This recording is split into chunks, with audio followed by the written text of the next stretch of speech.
Hi, this is Subbu.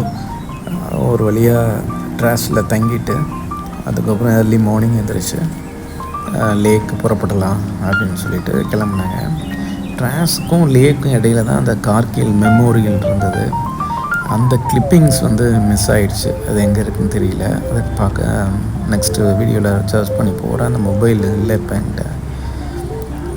இதுதான் அந்த ட்ராஸ்க்கு அப்புறம் ஒரு நீண்ட பயணம். அப்படி போயிட்டே இருந்தேன். இந்த பார்த்திங்கன்னா அந்த கிட்டத்தட்ட ஒரு 20 வெரைட்டி ஆஃப் ஹில்ஸுங்க. அது ஃபஸ்ட்டு பார்த்திங்கன்னா இது மாதிரி சாம்பல் நிலத்தில் இருக்கும் அந்த ஹில்லு. இதுவரை மண் மேடுகளாக இருந்தது. அதுக்கப்புறம் பார்த்திங்கன்னா பாறைகளாக இருந்தது. அந்த பாறைகள்லேயே சில பாறைகளில் புல் முளைச்சிருந்தது. சில பாறைகளில் பார்த்திங்கன்னா கரும்பாறையாக இருந்தது. ரொம்ப பாறையாக இருந்தது. அப்படியே தான் சொல்கிறோம், ஒரு பயங்கர ஒரு இதாக இருந்தது. இந்த பாறைங்கள்லாம் டிஃப்ரெண்ட்டாக இருந்தது. அந்த ஹில்ஸ், அந்த ரேக்கு எல்லாமே பார்க்குறதுக்கு ரொம்ப பிரமிப்பாக இருந்தது. அப்படியே நான் ஒரு நாள் அப்படியே பார்த்துட்டே ட்ரைவ் பண்ணணும். கொஞ்சம் மிஸ் ஆனாலும் கீழே போட்டுருவோம். அதனால் ட்ரைவ் பண்ணிக்கிட்டே அப்படியே பார்த்துக்கிட்டே 2 பக்கட்டும் அப்படியே மெதுவாக நான் போய்கிட்டே இருந்தேன். மணி 10 ஆச்சு. 10:30. சாப்பிடல. காலையில் அங்கே இருந்துருச்சு. சாப்பிடணும். நிறையா லஞ்சு தான் சாப்பிடாமே எல்லா இடத்துக்கும் போவேன். அப்புறம் சாப்பிட்றதுக்கு என்ன பண்ணுறது அப்படி யோசிச்சுட்டு பார்ப்போம். இடையில் எங்கேயாவது கடை இருந்ததுன்னா அந்த கடையை நிப்பாட்டலாம் அப்படின்னு சொல்லிட்டு கிளம்புனேங்க.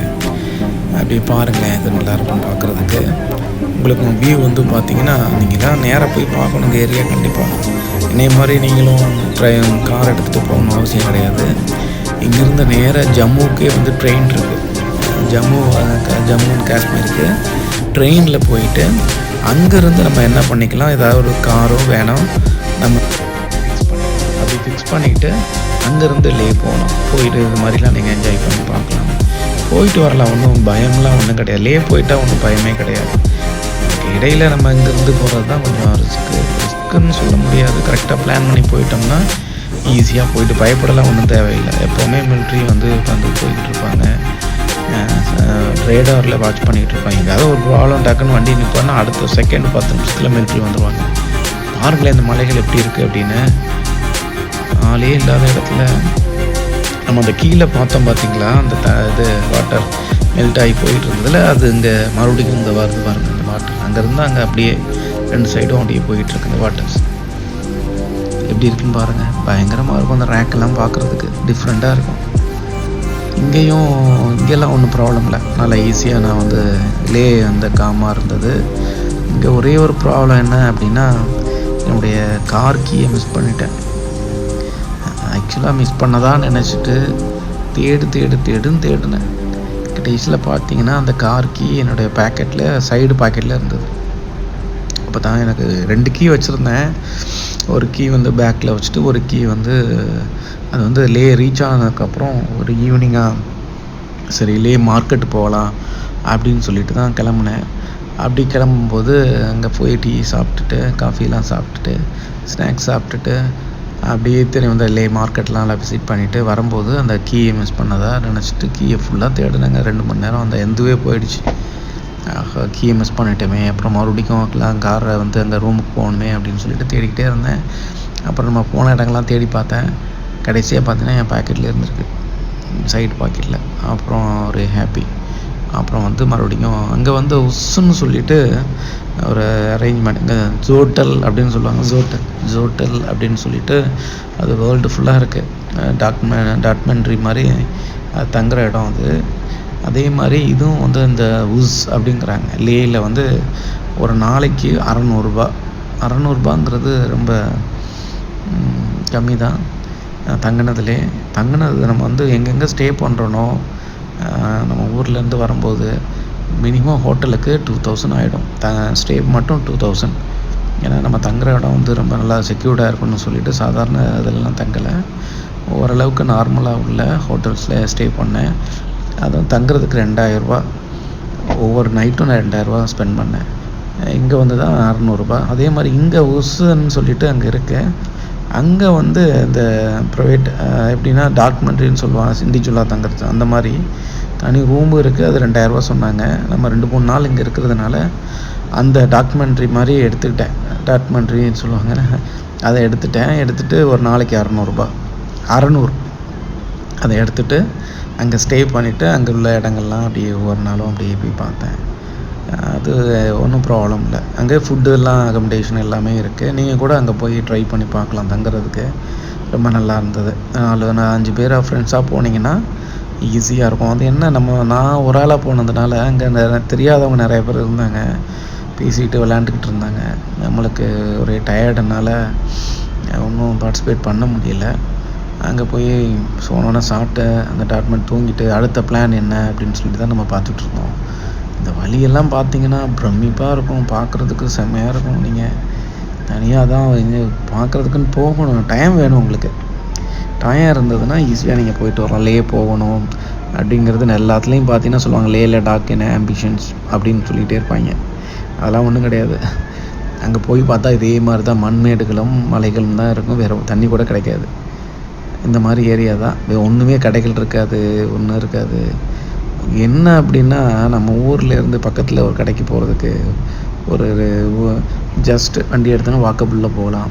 இல்லை அப்படின்னா ஒரு ஊருக்கு போகிறதா இருந்தால் ஒரு 30 கிலோமீட்டர் 40 கிலோமீட்டர் அதிகபட்சம்.